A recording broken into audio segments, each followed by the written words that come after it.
Happy Monday, everybody, and welcome to What Moves You.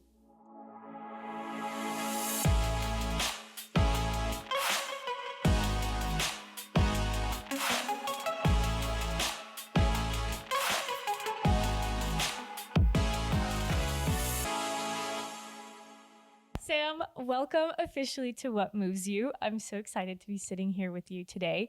For people listening that are like, what the heck is she doing recording in English? This is officially my second English episode.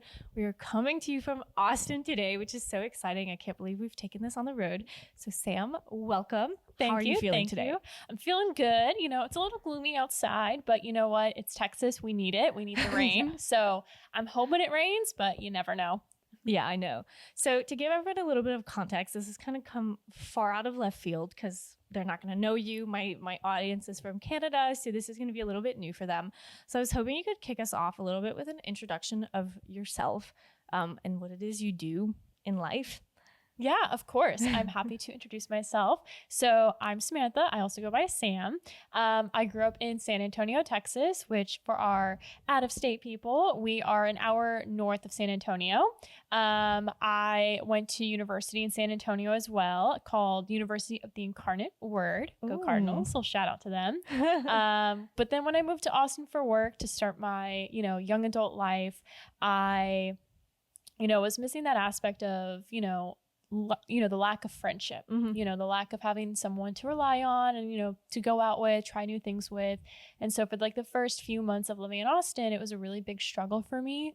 So then I started to find all these Instagram ads for like all these different platforms here to build communities and to find groups and social things together. And so I, just started going to them and I started signing up for things and I was going by myself. So I knew no one, I had no expectations, and I just kept an open mind. And as I started going to these things more and more, like walking groups, hiking groups, pickleball, which for our non-Austin people is a huge thing here in Austin, I wanted to create my own group. So I was trying to find something to do that was a little unique. And that's when I thought about starting a brunch group because I love food and we've got so much food here in Austin. It's a really great place to try new things. There are things coming in and out all the time. Yeah. So it's a pretty good opportunity. Okay, awesome. So I'm going to backtrack here a little bit because I'm always curious to know, as someone who has a little bit of an entrepreneurial spirit in them, I'm always curious to ask people and bring them back a little and question a little bit where that came from for you. Is that something that like you've always had a little bit in you as a kid? Is there, like you've got people who are out here starting their lemonade stand since they were 5, and have always had that like drive to create something. Is that something you relate to, or it was more so it really stemmed from the situation of being in a new city where you don't know anyone? I think I've always been a little entrepreneur. Growing up in elementary school, we would learn how to do these like fun arts and crafts activities that I would then take home with me and then do at my house and then go around the neighborhood trying to sell like these little like charm bracelets or little, friendship necklaces. And so I think the little entrepreneur in me has always been there. And so as I've just gotten older, I've found that outlet through like being a leader in a club or, being a leader in some type of volunteering activity, just some type of like leadership role, that helps me express my creativity, but also making a difference for other people. Yeah, for sure. And so being in Austin, that kind of helped me, continue that entrepreneurship and allowed me to not only continue that entrepreneurship, but also create a community, which adds so much value to not only me, but to the Austin people. Yeah, for sure. And what drew you to Austin in the first place? I know like it's like the new New York. Yeah. I feel like everyone and their mom is currently wanting to move to Austin or is already here. What drew you to the city? Honestly, at first, it was purely just for work because my family's in San Antonio. So I'm like, you know what? I don't want to be too far away. Yeah. And so I'd only been to Austin one time before, and it was for ACL like 4 years before I moved here. And so that was kind of like my little taste of Austin. And I don't know what it was. It might have been like the social media influence of everyone talking about Austin before I moved there. But I just had this like weird awakening of like, I know Austin's my next city. Like Austin's going to be the next place I live. And it wasn't just for the closeness at that point. It was just like, wow, like this is my calling. Yeah. So then I moved here and I've just kind of, grown to be an Austinite. Like, I'm from San Antonio, so there are some differences of like San Antonians and like Austinites, but I love Austin. Like, I don't ever think I could move, like leave Austin. Yeah. It would take super some big, some crazy for thing. me to think. Yeah. I totally get it. And I wanted to circle back a little bit on kind of the situation that you found yourself in back when you first moved and you didn't know anyone. And I feel like so many people can relate to that feeling and that sentiment of being in a new phase of life, and whether or not you're in a new city, that feeling of almost starting over, whether it's because you've graduated and your friends are moving away, or it's you yourself moving.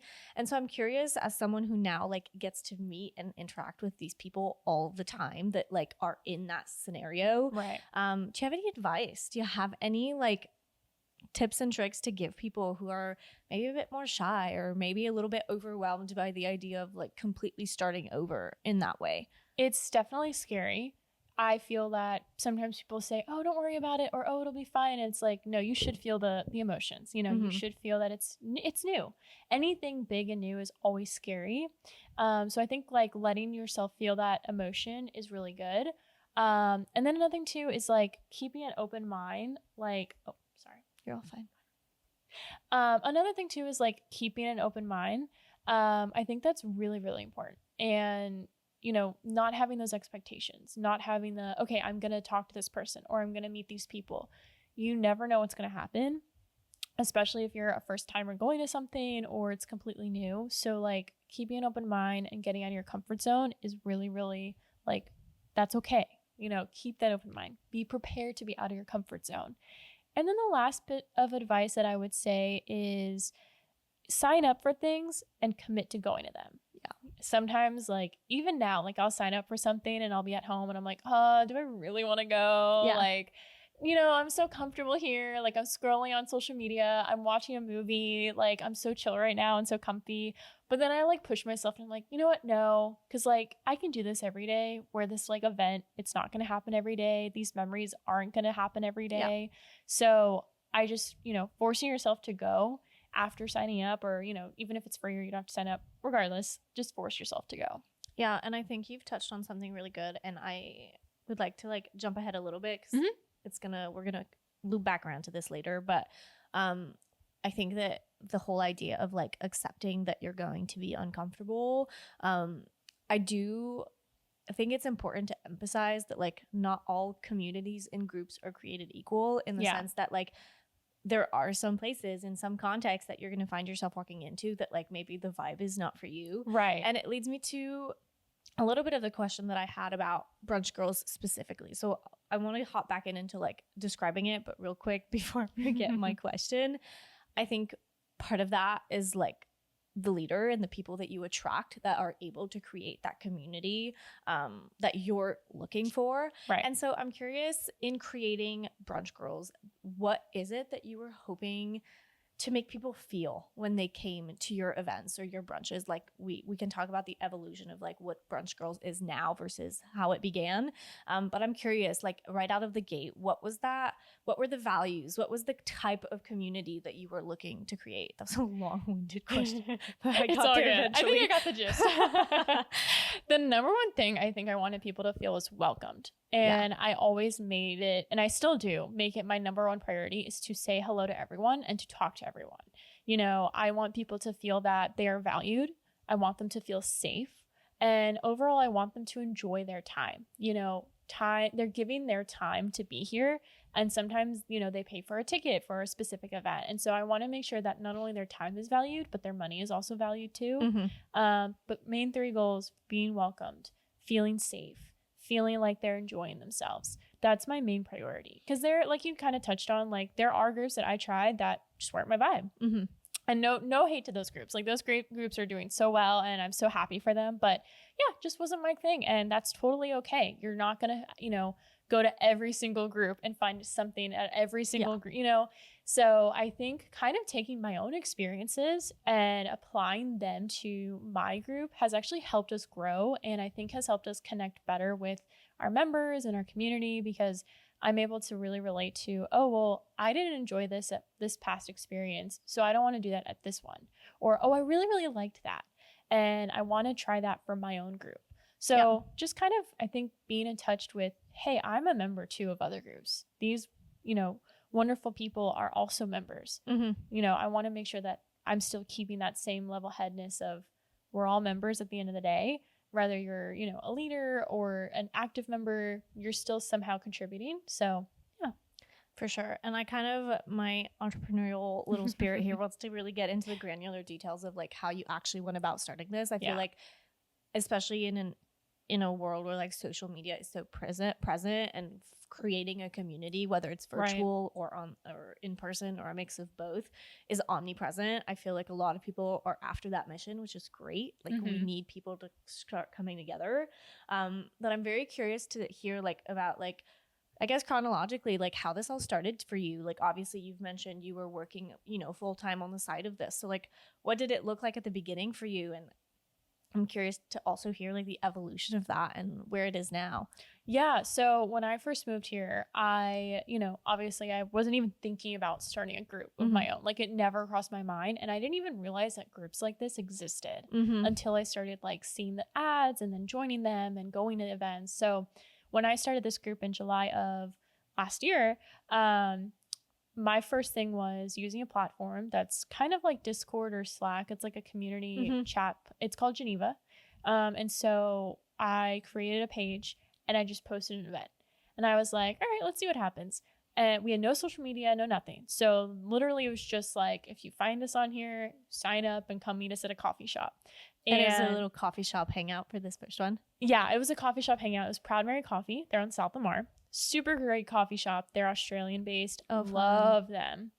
They don't have just coffee. They also have like actual like food, which I love. And so like 2 days before the event happened, like I was checking the RSVPs, and I was thinking, like 10, 15 people. No, we had 50 RSVPs. Wow. We had like 70 plus maybes. And I was like, oh my gosh. Wasn't expecting that. Yeah. So I call the restaurant. They're not picking up. So I go over in person because I'm panicking at this point. I'm like, there's 2 days to plan literally an event. So I go there and I, talk to the general manager and I'm like, hey, so I did a thing and you guys now have to be involved with it because I don't know what else to do.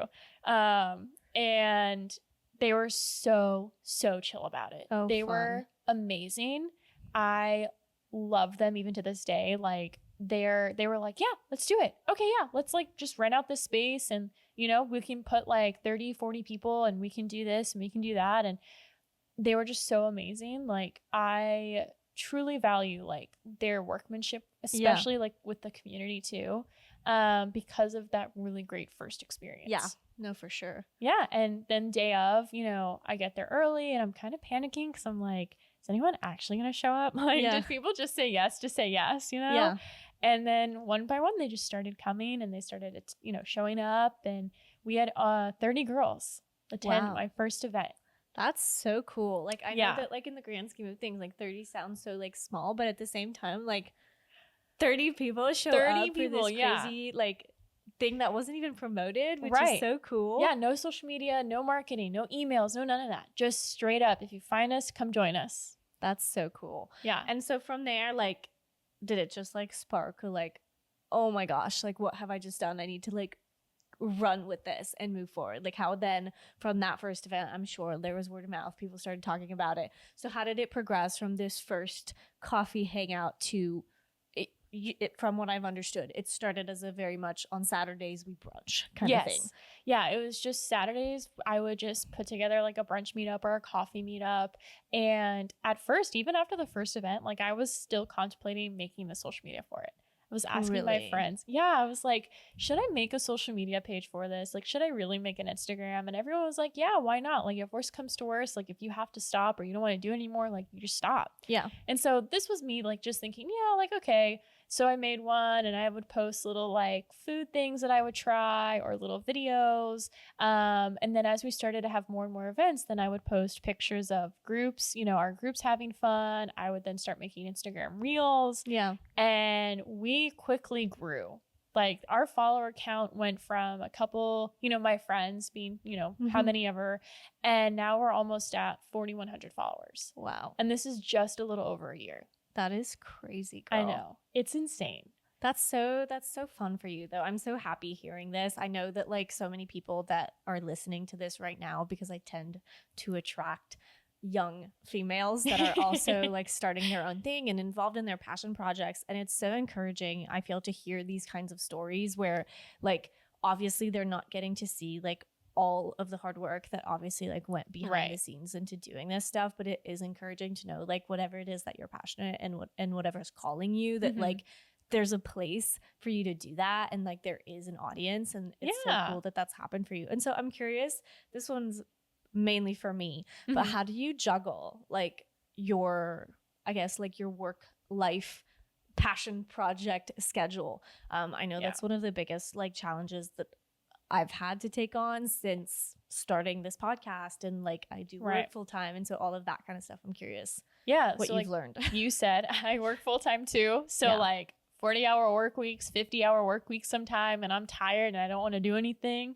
And so if you know how to schedule it, please let me know, because I'm still trying to figure it out. Yeah. But I think it's just one of those things that you have to remember. You have to put yourself first. So everything's a learning curve. You never stop learning. So even to this day, like I'm still trying to figure out, you know, how do I want to go about how many events I want to host every month? Because I also need to remember, like, I also need me time, you know, time to just be with my friends or just be by myself. Yeah. Does not undervalue my community at all. Yeah. It just goes to advocate, hey, I'm also a person too, and I need my time as well. Absolutely. So I'm still learning that. But, you know, most of the time I think because it's not like my full-time job, I think I just keep that passion of it, like the passion project, burning alive in my heart, because it inspires me to try new things. It makes me feel comfortable and safe.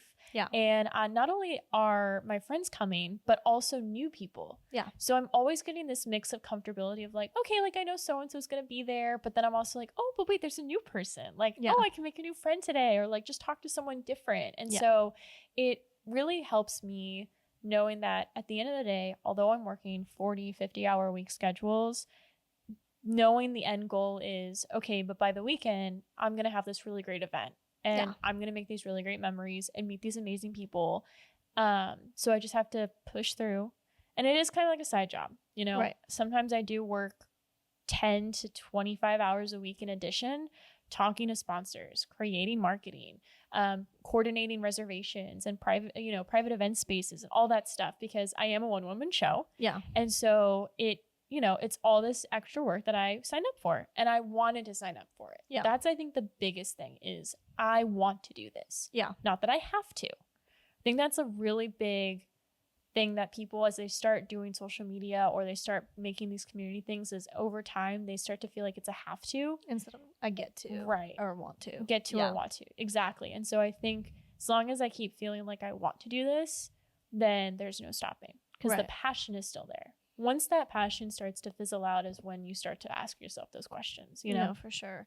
And one of the things I know, like we had a little giggle about this before we turned the microphones on, but as most of the episodes have been in French, you haven't really gotten to hear like any other guests really. And so therefore like the values behind that and like what it is that I'm trying to share. So I think that both for the new people that will be listening today and for you, I think it's useful to know one of the big things that I work really hard towards with this podcast and with every guest that I bring on is showing the real side of things, right? Like it's very easy to glamorize and only show and speak about the highlights and the pretty parts. And I spend a lot of time talking or trying to get people to share also the difficult sides of it and like the moments that are tough, because people need to be reminded that it's not this perfect.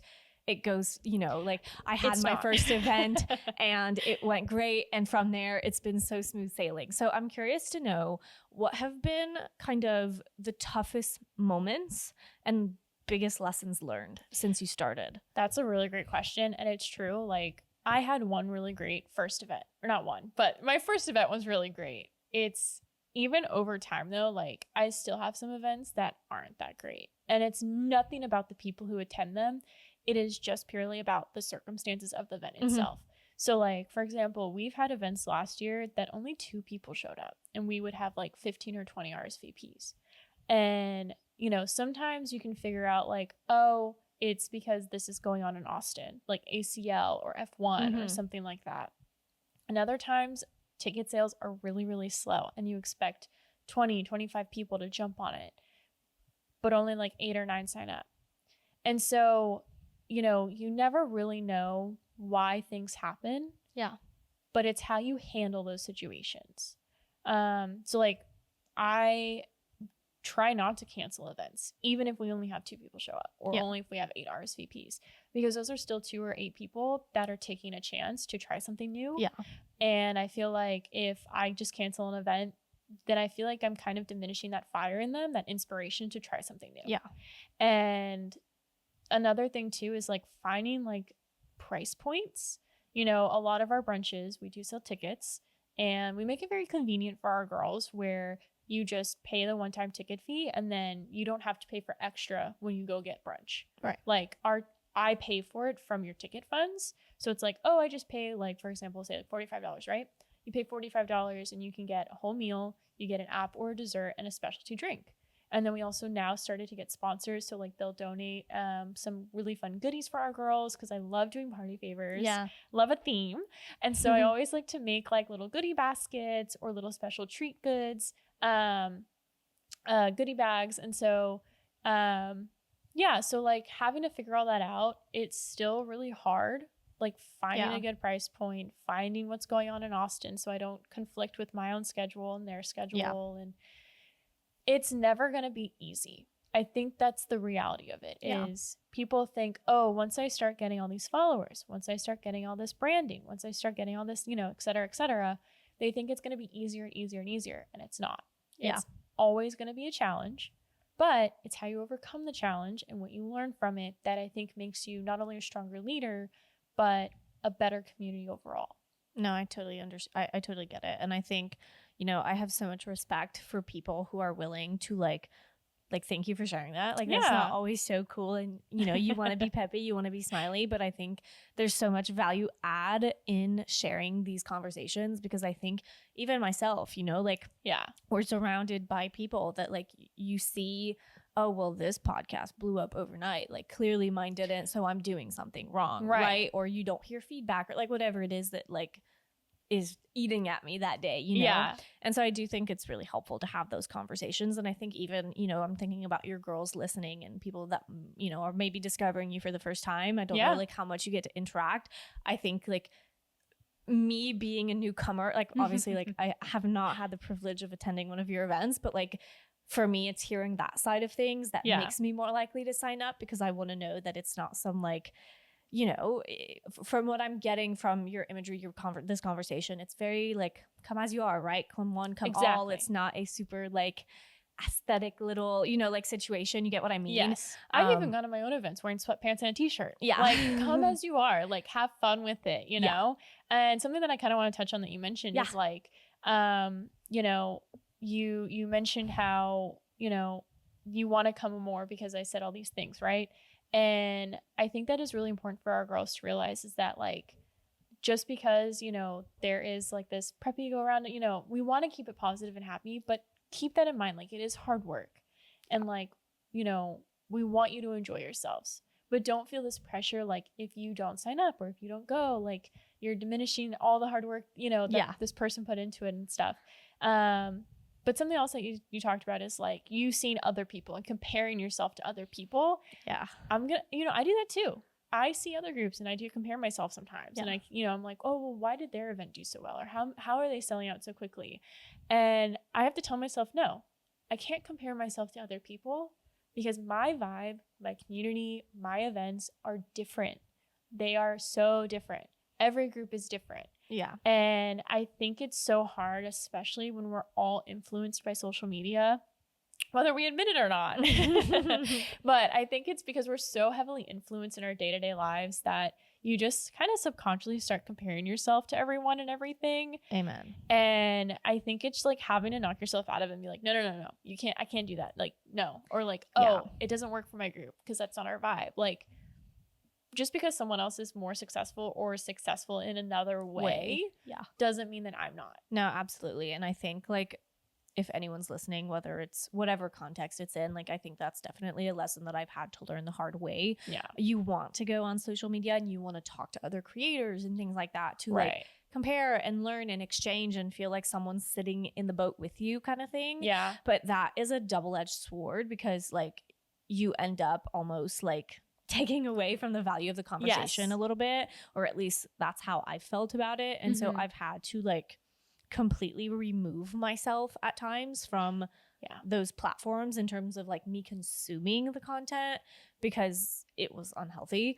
No, I literally, me this weekend, I've been like, oh, you know what? I'm going to do all these things around the apartment. I'm going to read a book. I'm going to go on a walk. Like I'm trying to get away from it because I was starting to feel like that again. And I'm just like, I need a break. No, it's a tough place to be in, especially because, you know, it's one thing when you go to your job and, you know, someone else is your boss and someone else is running the show and it's like nothing directly reflects like you. Obviously the work you deliver, but you get what I mean. Like on a bigger scale, like in these projects, you are the face of it, right? Like everything is a reflection, or at least like this is how I perceive it. Like everything is a reflection of like what you do. And while like it doesn't reflect how hard you worked or whatever, that an event like doesn't work out the way that you were hoping it would. Like in those moments, it does feel that way sometimes. And I know like if I release an episode that I'm like pumped and I think it's going to be great, and then like less people listen to it than I thought they were, like, well, shoot, like where did I go wrong? You know, which isn't the question to be asking necessarily in those moments. So I totally get what you mean. This one is also more of a selfish question, but I think that people will benefit regardless. Okay. One of the things, I am very type A. I have a really hard time turning off the workaholic in me, especially when it comes to these kinds of projects, because it is you running everything. There's always something more you could be doing. And so I'm curious to know like how you prioritize yourself in that and like help yourself kind of, you know, you said, you know, step away from it all. Like what does that look like in your day-to-day week life? So I'm also a type A personality. And so it's so funny because my friends and I, we have a book club and sometimes my type A will come out and I have to like kind of reel it in. And I'm like, no, this is not the time to do the type A personality, you know, like I got to take us. This isn't my event, you know, this is like our little thing. But I think it's really hard to step back sometimes. Like I'm even struggling with it because I'm just kind of like, well, what do I do now? You know, like I went on a walk, I did all my chores, I, you know, read this chapter, and then it's kind of like, well, what's next? And I think that's when you kind of have to start becoming a little bit creative. You know, like, oh, maybe let me start a hobby. You know, let me try something new. All 30 hobbies hiding in my closet, but you know, my half finished projects. But I think it's just really hard to just step away sometimes. And I think even just like putting the phone down and just kind of sitting there just in silence is sometimes nice. I feel that sometimes when I do that, it's not like oh, I'm bored or oh, I don't know what to do. It's just like a meditation kind of thing, I guess. But you're not really like meditating, but you're just like taking in the moment. Like you're just kind of like, oh, like this is me in my space. And I think that's really okay, and I think more people should do that. It doesn't have to be like a full 30 minutes an hour, you know, like just 5 minutes of like no noise, no doing anything, just sitting there or laying down and just watching out the window, you know, and watching the trees move or something. Just kind of like realizing like life is more than just your phone and just like the projects and just your job, and just realizing, wow, like I am me. This is my existence. You know, I'm happy. And I think that's something that's really important. No, I totally agree. And I love that you, no, absolutely. And I love that you went there all by yourself, because little do you know, this is a health and wellness podcast and personal development. And so we are no strangers to meditation and, you know, all of the multiple wellness things that happen that you can do. And I love getting to hear people's takes on it. Everyone always comes to the table with something different. And so I walk away with all of these things. But I love that you said that. And it's so true. And I think like one of the big things that I've had to do in order to like actually mentally remove myself from it is like it's blocked in the calendar. Like for my type A girlies out there, like yes, I do have the to-do list and I have the calendar and it's all mapped out and like that's all great, but I do have to like physically like put in the calendar the rest time, the whatever it looks like that day, right? And so I totally get where you're coming from, and it is easier said than done, but I love that you shared that because I think it is so needed. And like this could be the challenge for people listening right now on the days where I feel like I forgot like to literally sit there and do nothing, because sometimes you just go about your the day and you forget. Like challenge you to, when you drive home or drive to work or run errands, literally don't put anything on. Yes. Like turn off the music, turn off the podcast, like whatever Roll it is. Down the windows. Don't call anyone. And I don't know if you're like me, but I'm a huge music person. And so when I'm in the car, like that is the prime time. Like music is just way more better. And like, way more better. That was cute. It's better in the car. LOL. Guys, I haven't spoken English in a really long time. It's better in the car. And so I have a hard time, but it's one of the, it's like a small victory. Like even if the drive is 5 minutes, like start with that 5 minutes and just like let yourself listen. This is a perfect segue into my favorite question of the entire podcast. It's more of a little game that I've developed, but as I've shared, I'm a pretty big music person. And it's one of those ways that I really like to connect with people over. I think sometimes like if you share like music preferences, I don't know, like I feel like I can immediately like connect with my people.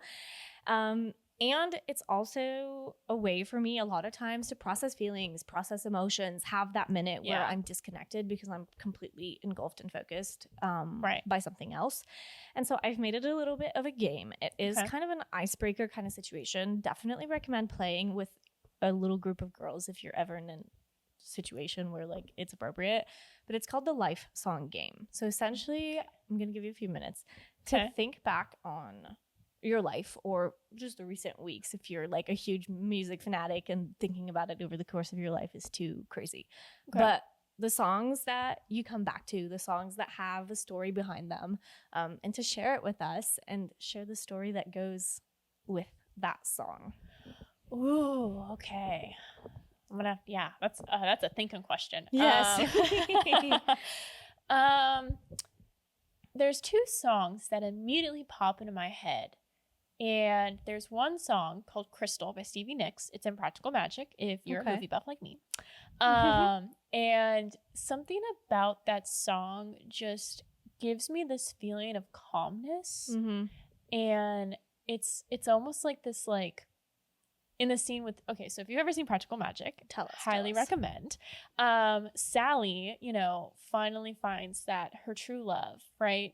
She does this spell in the beginning of the book so that she can never fall in love and have a broken heart.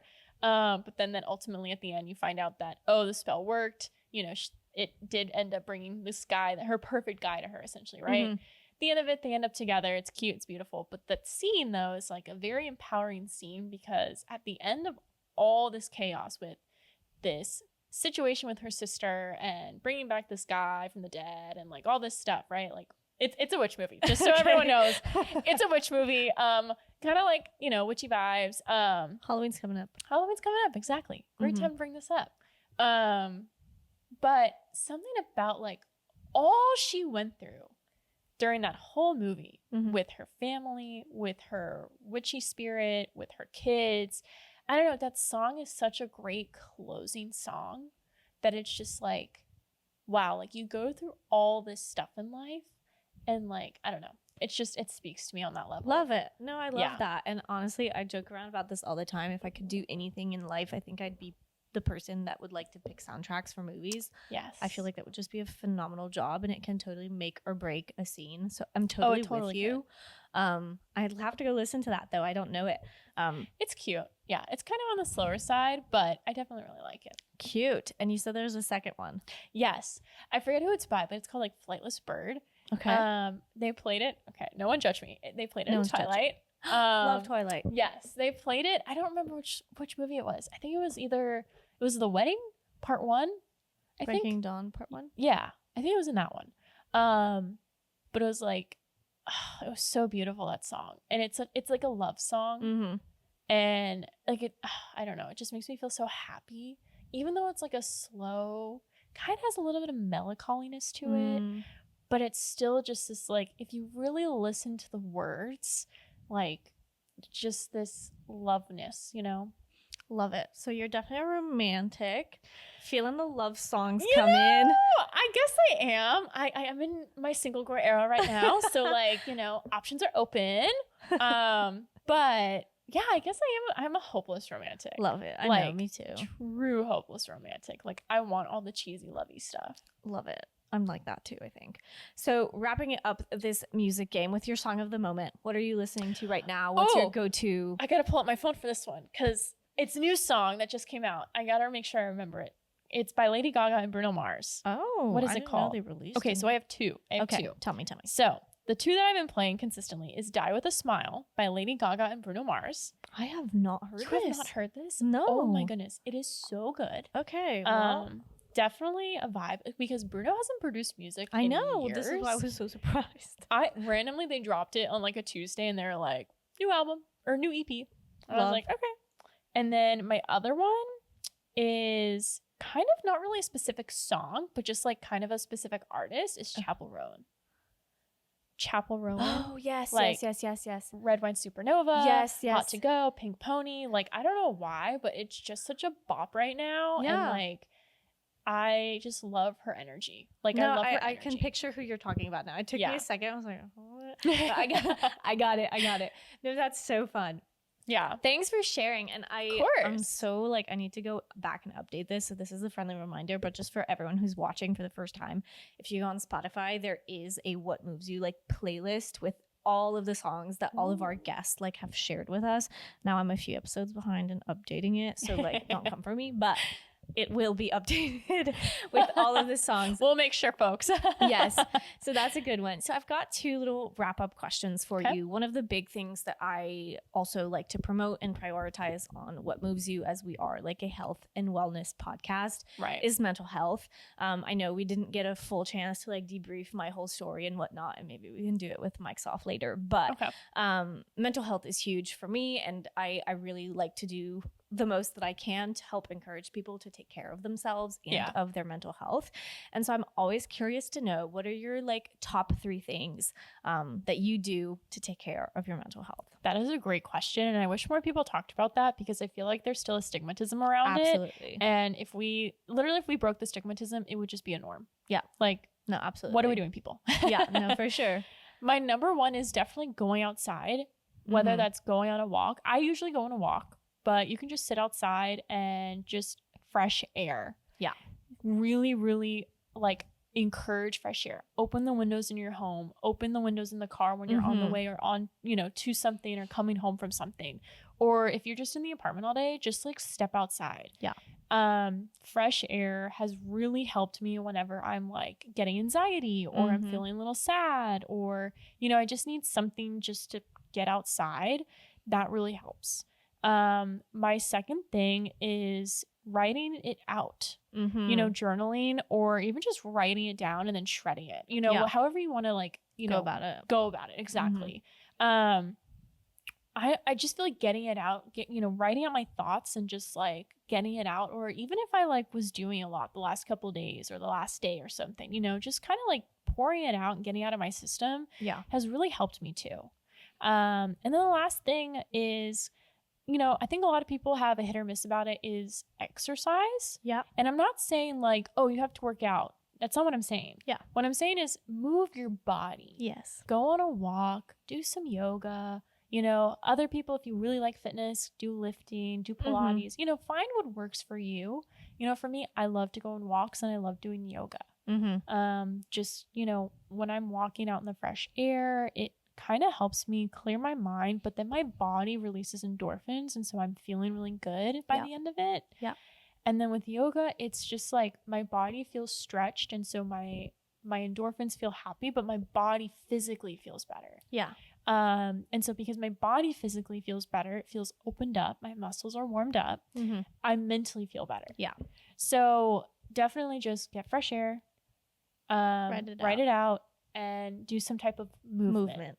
Yeah. Yes. And you've touched on something important. The podcast is obviously called What Moves You, and that stands for so many things, right? It can be movement. It can be, you know, what drives you in life? What's your why? You know, like it really can be big or small. And that's exactly why I picked the name. So it's kind of like the perfect segue. Great name. Yeah. Perfect way to wrap up and ask you, I guess, my final question. So to give you a little bit more context, because I realized that you didn't get a chance to like go listen and hear the backstory behind this, but I created What Moves You after a difficult period of life where I was very ill, had a lot of mental and physical health challenges going on, stressful life circumstances, and really had to come back to like these small things in life and had to like intentionally pick out one small thing or one big thing every day that made me want to get up and made me want to go see, you know, the sun or whatever it was. Yeah. And for me in that season of life, it was a lot about prioritizing those small things again and finding a little bit of joy and a little bit of excitement and a little bit of happiness in those very small things in life.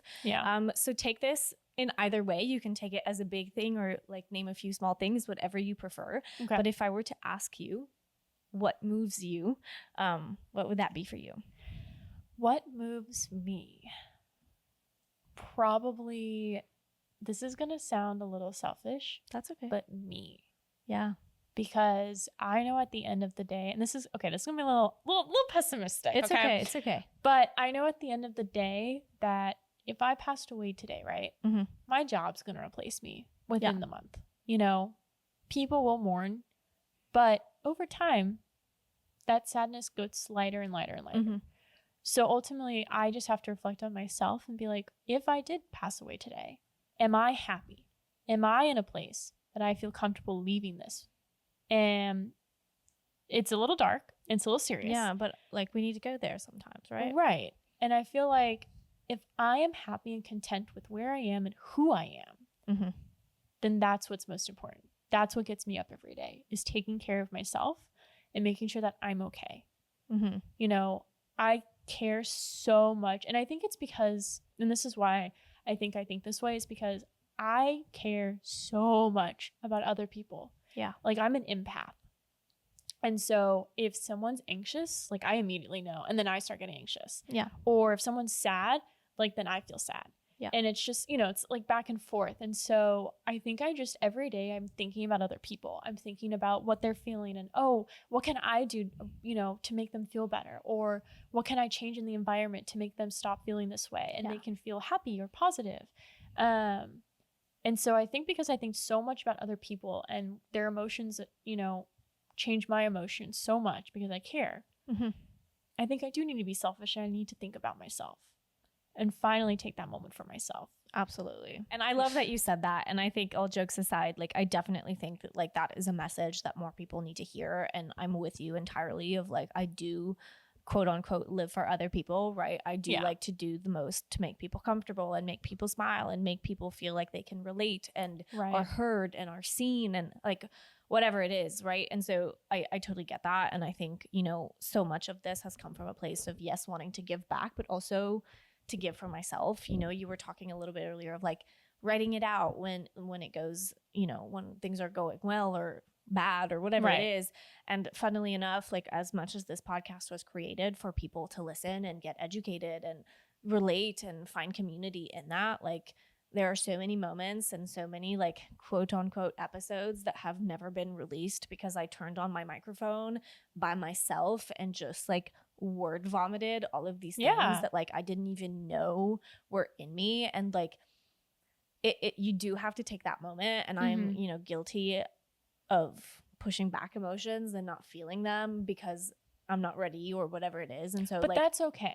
Yes. And that has a place. And I'm not sitting here saying that like that's bad, but I do like recognize the need to like let it go and like prioritize, you know, those little moments for you, everything that you said. So I appreciate so much that you shared that.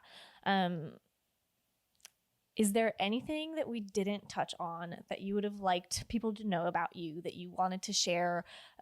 Anything at all? Mike's all yours. Yeah, I think the biggest thing that I would love to share is if you're also thinking about starting your own community, do it. You know, see how it goes. You don't have to do it forever. You can choose to stop whenever you want. Yeah. But if you want to do it, go for it. Try it out. See what it's like. or even ask another community, hey, like, I really want to be involved. Like, you know, how can I be a team player? Like, how can I be a volunteer or a leader or however, you know, do it. I know a lot of us feel a little nervous about it because of the challenges or because of the coordination and the planning. But I think if you just try it and see how it, you know, see what happens, it will teach you a lot, good and bad. Yeah. So I definitely think go for it, do it, you know, feel it out and just take it one step at a time. Absolutely. I couldn't have said it better myself. So with that, if anyone has now discovered you for the first time, would love to be at one of your events, where can they find you? Yes. So we are on Instagram and TikTok. Our handle is at ATX Brunch Girls. And if they want to find us on a group chat, we are on Geneva. It's a free platform, no membership or anything required. You just find our group and join. Same thing with Eventbrite. If you are interested in attending one of our events, we typically post on Eventbrite, as well as SwepHouse. Oh, fun. Yeah, as for those listening, SwepHouse is a really great app. I'm a SwepHouse ambassador, so I strongly recommend joining.